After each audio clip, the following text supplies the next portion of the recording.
ठिकाणी ही जी चैतन्य शक्ती आहे ती फार महत्वाची आहे. पण चैतन्य शक्ती is not all, it is not everything. हेही लक्षात ठेवलं पाहिजे की ज्याप्रमाणे चैतन्य शक्ती महत्वाची आहे त्याप्रमाणे शरीरही महत्वाचं आहे. हे शरीरच नाही तर चैतन्य शक्ती काय करणार? आता हे माईकच नाही ते इलेक्ट्रिसिटी काय करणार? तुम्हाला आवाज कसा देणार? बल्ब नाही तर इलेक्ट्रिसिटी प्रकाश कसा देणार? तसं हे शरीर किती महत्वाचं आहे की या शरीराच्या माध्यमातून देव प्रगट होतो, चैतन्य शक्ती प्रगट होते, ईश्वरी शक्ती प्रगट होते. हे आपण लक्षात घेतलं पाहिजे.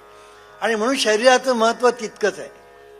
आता शरीराचं महत्त्व आहे तसं शरीर आणि चैतन्य शक्ती यांना जोडणारा जो दुवा आहे म्हणजे स्थूल, सूक्ष्म, अतिसूक्ष्म अशी जी आतमध्ये जी दिव्य व्यवस्था आहे ती सुद्धा अत्यंत महत्त्वाची आहे. म्हणजे ह्याचा अर्थ काय झाला? ए टू झेड सर्वच महत्त्वाचं आहे. ए टू झेड सर्व महत्त्वाचं आहे. पाच परमार्थामध्ये पडलेल्या लोकांना फक्त परमेश्वर महत्त्वाचा वाटतो, शरीर महत्त्वाचं वाटत नाही. म्हणून शरीराला ताप देतात, शरीराला त्रास देतात. तप ज्याला आपण म्हणतो, तपाच्या नावाखाली लोक त्रास देतात. काही लोक असे तपश्चर्या करतात, कळलं की नाही, की त्याच्यामध्ये 6 बाजूने 5 बाजूने पंचाग्नी साधन म्हणतात, 5 बाजूने, आणि ते शरीराला ताप देतात. म्हणजे कसा? पहिला म्हणजे सूर्य, वरून सूर्य 12 वाजताचा, म्हणजे वरून तो सूर्य झाला, एक बाजू झाली. पाठीमागून अग्नी लावायचा, पुढे अग्नी, या बाजूने अग्नी, या बाजूने अग्नी, म्हणजे किती झाले? 4 आणि 1 5 झाले. हे पंचाग्नी साधन. म्हणजे या शरीराला असा अग्नीने तापवायचा म्हणजे त्रास द्यायचा. याला लोक तपश्चर्या म्हणतात, पंचाग्नी साधन म्हणून त्याला म्हटलेलं आहे. उपास तापास मी काल सांगितलं, बायका उपास तापास करतात, तो एक तपासच प्रकार आहे. कळलं की नाही? तो तपासच प्रकार आहे. आणि तो शरीराला ताप दिला म्हणजे देव प्रसन्न होतो. हा एक मूर्खपणाचा लोकांचा समज आहे, मूर्खपणाचा. कळलं की नाही? तुम्ही एक वेळ जेवता का 4 वेळा जेवता, उपास करता का निर्जळ उपास करता, देवाला काही पडलेलं नाही. देवाला काही तुम्ही पचवता की न पचवता हा निसर्गाचा नियम महत्वाचा आहे. तुम्ही पचवता, खाल्लेलं पचवता की पचवत नाही, निसर्गाचा नियम हा महत्वाचा आहे. तुम्ही एक वेळ जेवता का 10 वेळा जेवता, देवाला काही पडलेलं नाही. आणि तो तुमच्यावर कृपाही करणार नाही आणि कोपही करणार नाही. निर्जळ उपवास केला म्हणजे देवाचा कृपा होते, खोट आहे. आणि उपास मोडला, संकष्टीचा उपास मोडला, कष्टी होऊ नका. एकादशीचा उपास मोडला, कष्टी होऊ नका. देव तुमच्यावर रागावणार नाही. कळलं की नाही? हे मी काय सांगतो आहे की आपल्या ठिकाणी या ज्या काही कल्पना आहेत, या कल्पना आपण सोडून दिल्या पाहिजेत. आणि पहिलं गोष्ट म्हणजे अशी की आपला आणि परमेश्वराचा जो संबंध आहे तो संबंध कसा आहे, किती आहे, आणि त्याचं प्रमाण काय आहे, जीवनामध्ये त्याचं स्थान काय आहे, आणि आपल्या जीवनामध्ये त्याचे परिणाम काय घडतात, कसे घडतात, हे आपण जर समजावून घेतलं तर मी मगाशी म्हटल्याप्रमाणे परमेश्वरी शक्तीचं अधिष्ठान हे महत्वाचं आहे. अधिष्ठान. शरीर हे प्रतिष्ठान आणि जीवन जगणं हे अनुष्ठान. अशा तऱ्हेने अधिष्ठान, प्रतिष्ठान आणि अनुष्ठान ह्या 3 गोष्टी. आता याच्यातलं महत्वाचं कुठलं? तिन्ही महत्वाचं आहे. तिन्ही महत्वाचं आहे. अधिष्ठान नाही तर हे प्रतिष्ठान काय करणार? आणि अधिष्ठान आणि प्रतिष्ठान नाही तर आपण जीवन जगणार कसं? म्हणजे तिन्ही गोष्टी महत्वाच्या आहेत. म्हणून जीवनामध्ये सगळ्या गोष्टी महत्वाच्या असतात. आपल्या शरीराला हात आहे, पाय आहे, नाक आहे, कान आहे, डोळे आहे, सर्व आहे. ह्याच्यातलं कुठलं महत्वाचं आणि कुठलं कमी महत्वाचं? सगळंच महत्वाचं. ह्याच्यातलं कुठलं नसलं तरी चालेल? नाही, सगळंच पाहिजे. बाबा हे नसलं तर चालेल ते असं नाही, सगळंच पाहिजे. तसं संसारामध्ये सगळं पाहिजे. पैसा पण पाहिजे, प्रतिष्ठा पण पाहिजे, चांगलं पाहिजे, हे पाहिजे, ते सगळं पाहिजे. कळलं की नाही? नाहीतर वैराग्याच्या नावाखाली आम्हाला हे नको, ते नको, ते नको, ते करून वैराग्य म्हणजे हे सोडा, ते सोडा, बायको सोडा, मुलं सोडा, घरदार सोडा, नोकरीधंदा सोडा, आणि जा कुठे जंगलात आणि गुहेत जाऊन बसा. जीवनविद्या सांगते सोडा सोडा सोडा हा प्रकार जीवनविद्येला मान्य नाही. जीवनविद्येला लेमन आवश्यक आहे. आता सोडा आणि लेमन म्हणजे काय प्रकार आहे ते सांगतो तुम्हाला.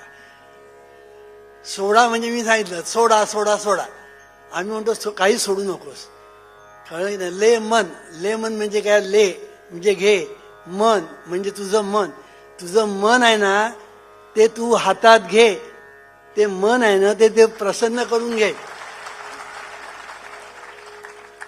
मन करारे प्रसन्न सर्व सिद्धीचे कारण, मोक्ष अथवा भवबंधन सुख समाधान इच्छाते. कळलं की नाही. हे मन आहे ना हे महत्वाचं आहे. तुकारामाला म्हणतात मन घे हाती तोची गणराजा गणपती. हे जे मन आहे ना हे मन म्हणजेच गणपती आहे. तुकाराम मला सांगता आधी मन घे हाती, म्हणजे मन तू हातात घे. म्हणजे हातात घेतल्यानंतर जर तू मूठ उघडली की जो असेल तो गणपती असेल. हातात घेताना मन, उघडल्यानंतर गणपती. म्हणजे सांगायचा मुद्दा असा की हे जे मन आहे उपनिषदामध्ये फार सुंदर सांगितलंय. मनोजातम जगत सर्वम मन एव जगतपती, मन एव परब्रह्म, मन एव रमापती. इतकं मनाचं वर्णन केलेलं आहे. इंद्रियाणा मनश्चास्मी भगवद्गीता सांगते. सांगायचा मुद्दा असा, हे सगळे संत भगवंत उपनिषद ऋषी मुनी आपल्याला हे सांगतात मन महत्वाचं आहे. म्हणून ले मन, मन घे, सोडा सोडा नको. कळले, काही सोडू नकोस. वाईट काय आहे जगात, बायको वाईट आहे, मुलं वाईट आहे, नवरा वाईट आहे, घर वाईट आहे, दार वाईट आहे, पैसा वाईट, काय वाईट आहे जगामध्ये? वाईट काहीच नाही. जीवनविद्या सांगते जगामध्ये वाईट काही नाही. मग वाईट काय आहे? फक्त एकच गोष्ट वाईट आहे, ती म्हणजे द्वेष. जगामध्ये वाईट फक्त एकच गोष्ट आहे, ती म्हणजे द्वेष. ह्या द्वेषापायी आज जगामध्ये हलकल्लोळ माजलेला आहे.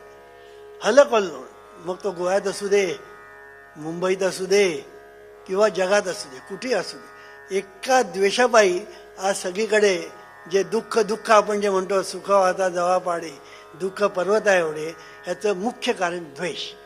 कळलं की नाही. काय द्वेषातून मग तिरस्कार निर्माण होतो. त्या तिरस्कारातून मग एकमेकांबद्दलचे हेवेदावे निर्माण होतात. त्याच्यातून तंटेबखडे निर्माण होतात.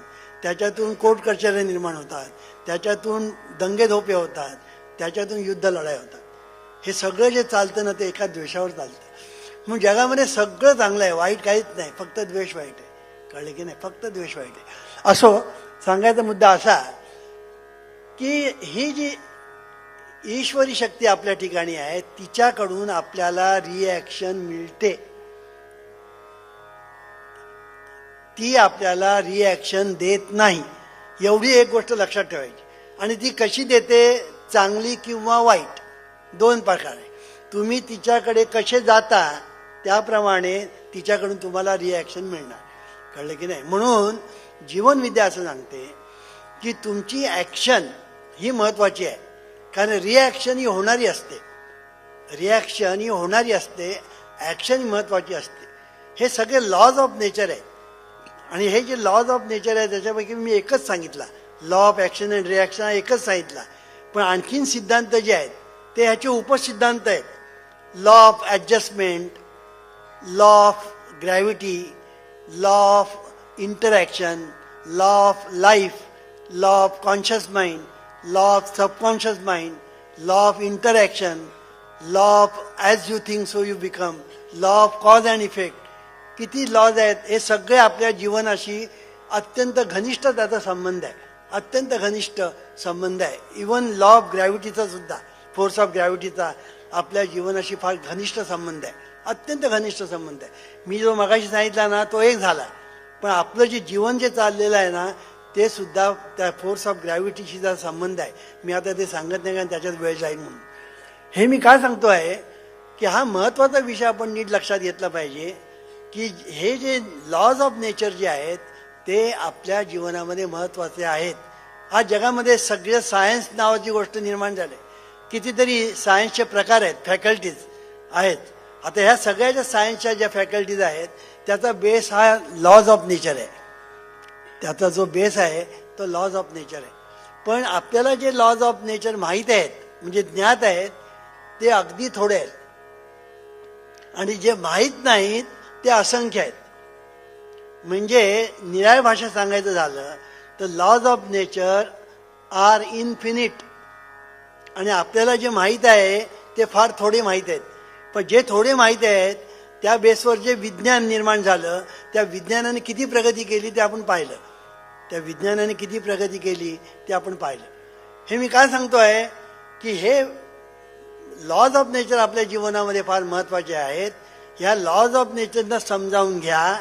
त्याप्रमाणे तुम्ही जीवन जगण्याचा जर प्रयत्न केलात तर देवाची तुमच्यावर कृपा होईल. होईल म्हणतोय, तो करणार नाही, होईल.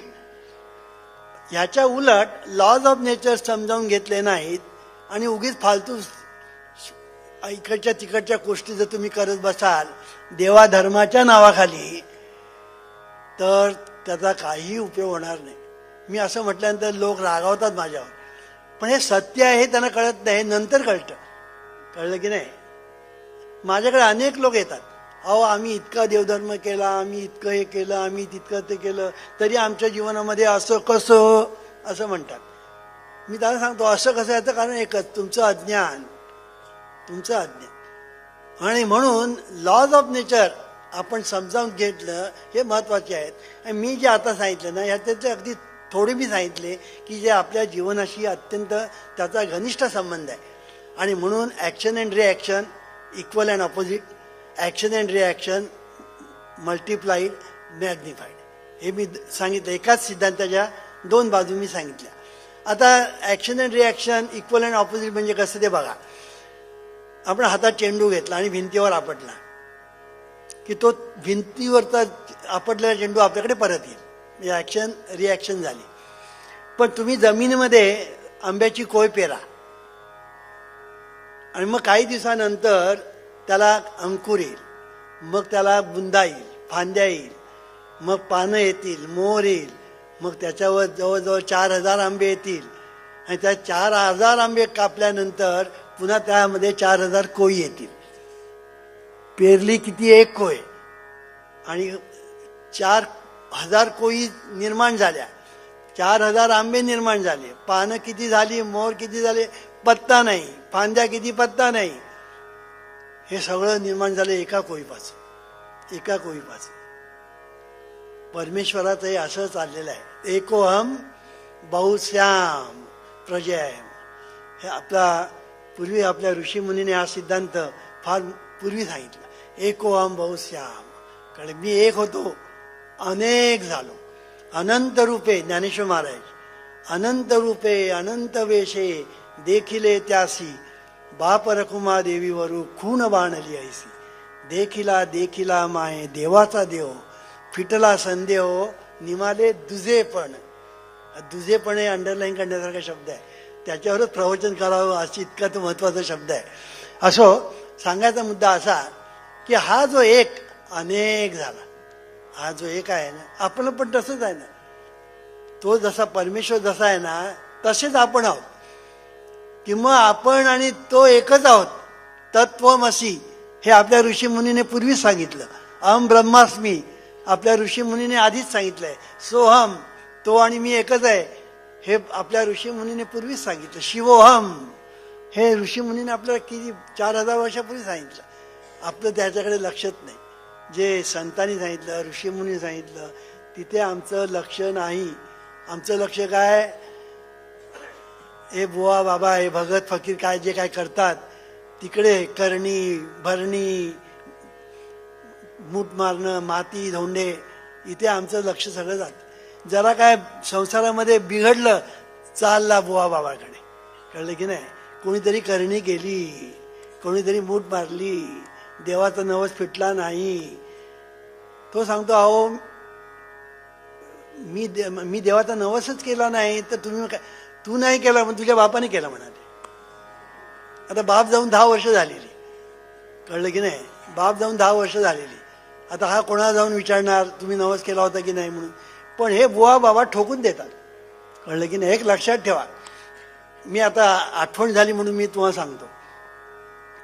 आमचा एक नातेवाईक, कळलं की नाही.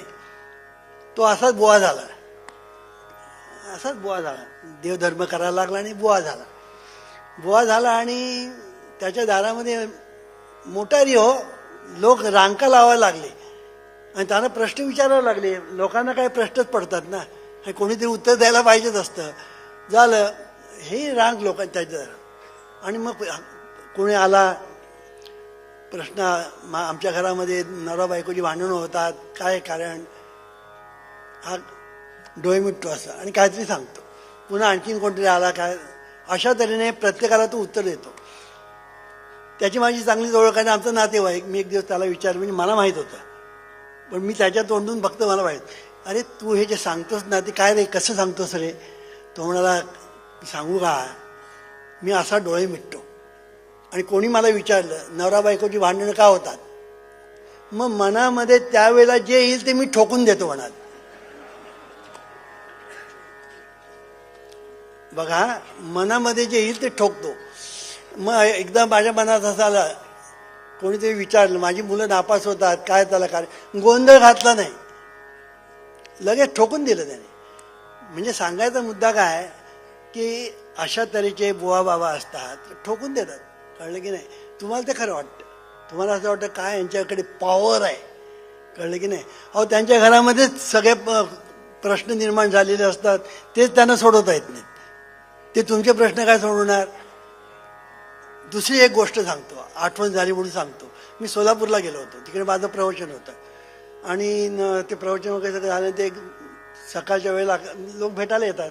ते एक बाई मला भेटायला आली आणि ती आली ना, तेव्हा मला एकाने सांगितलं, आमच्या एका शिष्याने, की ती बाई येत आहे ना, तिच्या अंगात येतं बरं का, तिच्या अंगात येतं आणि ती लोकांच्या प्रश्नाला उत्तरं देते.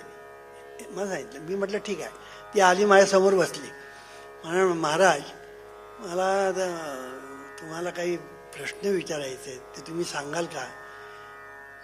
मी म्हटलं अहो तुम्ही, तुमच्या अंगात येतं आणि तुम्ही लोकांच्या प्रश्नांना उत्तरं देता वगैरे असं मी ऐकलं. ते अहो कसलं काय आणि कसलं काय, माझ्या अंगात येतं तेही खोटं आणि मी उत्तर देते तेही ठोकून देते म्हणाले. तिने स्वतः मला सांगितलं. कळलं की नाही. अशा मी कितीतरी उदाहरणं तुम्हाला मी सांगेन. एकदा मी गेलो होतो कोकणात. कळलं की नाही. आणि त्या ठिकाणी मी असा बसलो होतो घरात एका, आणि माझ्यासमोर 20-25 माणसं बसली होती. आणि आमचं इतक्याच कुठून तरी एक बाई आली, तिकडे बसली आणि लागली घुमायला. तिला वाटलं काय आम्ही लगेच नारळ फोडू, दिवे वाळू असं तिला वाटलं. मी काय केलं, मी तिथून उठलो आणि दुसरीकडे जाऊन बसलो. त्याबरोबर माझ्याबरोबर जी 20-25 लोक तेही तिकडे जाऊन बसले. ती बाईने इकडे तिकडे बघितलं आणि उठून गेली.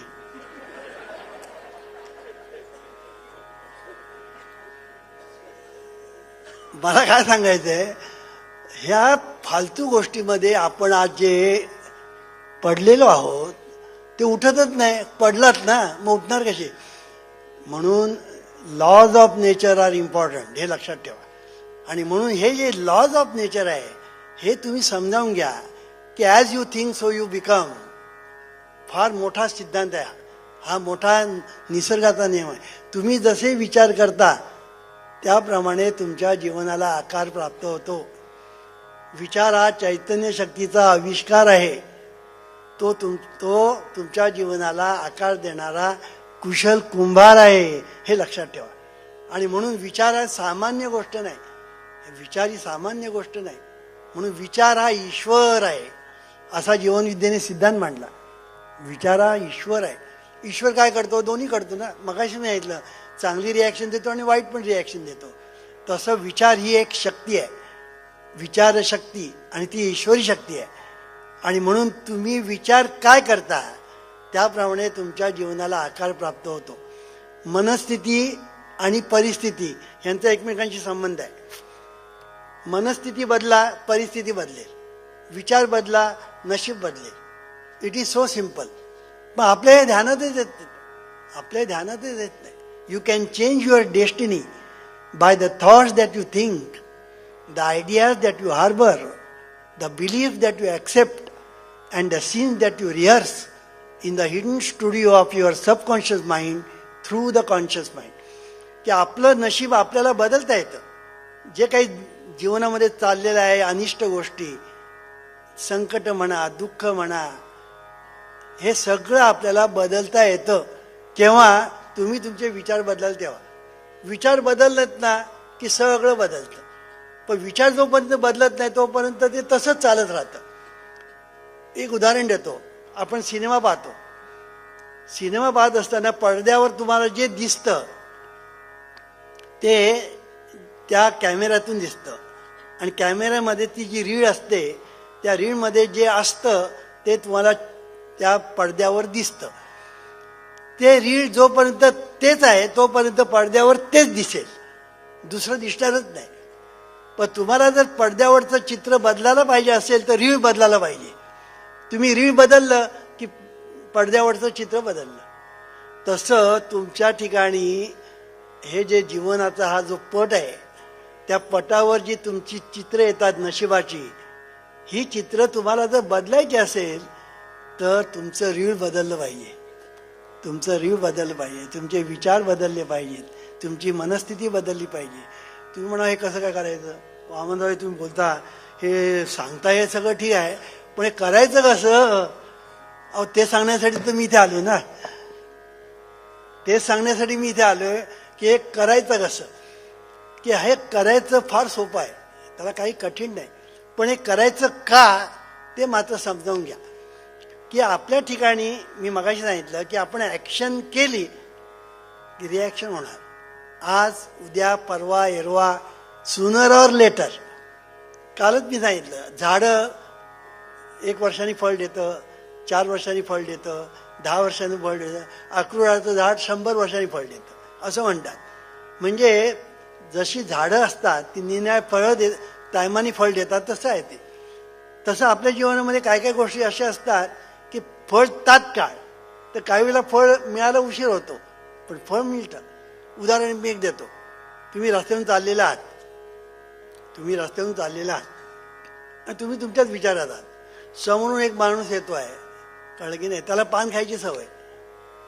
काही लोकांना असे पान खायची सवय असते आणि कुठेही थुंकायची सवय असते, कळलं.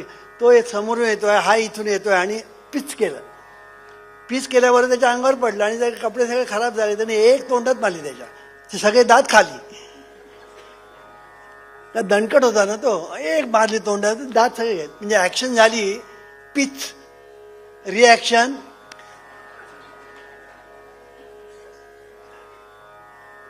ऍक्शन रिॲक्शन तात्काळ, तिकडे काही वेळच नाही. पण एखादा मनुष्य खून करतो आणि जो पळून जातो, कळलं की नाही. पूर्वी आमच्या मुंबईला खून करायचे आणि गोव्याला येऊन बसायचे, कारण पोर्तुगीज राज्य होतं त्यावेळेला, कळलं की नाही. काय तर सांगायचा मुद्दा असा की एखादा मनुष्य खून करतो आणि पळून जातो, कायद्याच्या कचाट्यातून सुटतो, का चांगला वकील पकडतो आणि काय, पण त्याला जे शिक्षा मिळायची ती मिळतेच, कारण तो निसर्गाचा नियम आहे. तुम्ही कोर्टाच्या कचेरीतून कायद्याच्या कचाट्यातून सुटाल, पोलिसाच्या तावडीतून सुटाल, पण निसर्गाच्या नियमाच्या तावडीतून तुम्ही सुटणार नाही. हे तुम्ही लक्षात ठेवायचं. म्हणजे हे जे निसर्गाचे जे नियम आहेत हे फार महत्त्वाचे आहेत. ते शिक्षा कशी करतात ते तुम्हाला माहिती आहे. मग रोगराई होते, माणसं आत्महत्या करतात, मुलं बिघडतात, निन्या प्रकाराने त्यांना ते दुःख भोगावं लागतं. पण सांगायचा मुद्दा असा की आपली ॲक्शन नेहमी चांगली पाहिजे, म्हणून त्याला सत्कर्म असं म्हणतात. सत्कर्म म्हणजे काय? कारण तुमची ॲक्शन जर सत असेल तर तुम्हाला जी रिॲक्शन मिळेल ते सुख असेल. तुमची ॲक्शन जर सत्कर्म म्हणजे सत असेल तर तुम्हाला जी रिॲक्शन मिळेल ती सुख असेल. ह्याच्या उलट तुमचं जर दुष्कर्म असेल तर तुम्हाला जे रिॲक्शन मिळेल ते दुःख असेल. आणि याला अपवाद नाही. आता तुम्ही म्हणा बा काही माणसं असे वाटेल ते धंदे करतात, याला टोपी घाल त्याला टोपी घाल, काळा पैसा हे करतात, अमुक करतात तमुक करतात, आणि ते तर अगदी सुखात नांदत असतात.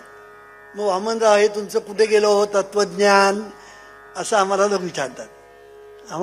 असं त्याचं मी त्याला एक उत्तर देतो की त्यांच्या गाठी किंवा पाठी जोपर्यंत पुण्य असतं तोपर्यंत त्यांचं ठीक चाललेलं असतं, कळलं की नाही. पण अशा भानगडी केल्यानंतर, अनिष्ट गोष्टी केल्यानंतर त्यांचं पुण्य सरत सरत सरत सरत सरत जेव्हा नील होतं ना, तेव्हा मग त्यांच्या दुःखाला सुरुवात होते, संकटाला सुरुवात होते, रोगांना सुरुवात होते, अनिष्ट गोष्टीला सुरुवात होते. आणि म्हणून पुण्य हे महत्त्वाचं आहे, मी काल सांगितलं. आणि पुण्य खर्ची पडतं हेच लोकांना ठाऊक नाही. लोकांना हेच ठाऊक नाही की पुण्य खर्ची पडतं. पुण्य खर्ची पडतं आणि खर्ची पडलेलं पुण्य भरून काढायचं असतं हेच लोकांना ठाऊक नाही. पैसा खर्च होतो आणि आपण भरून काढतो ना.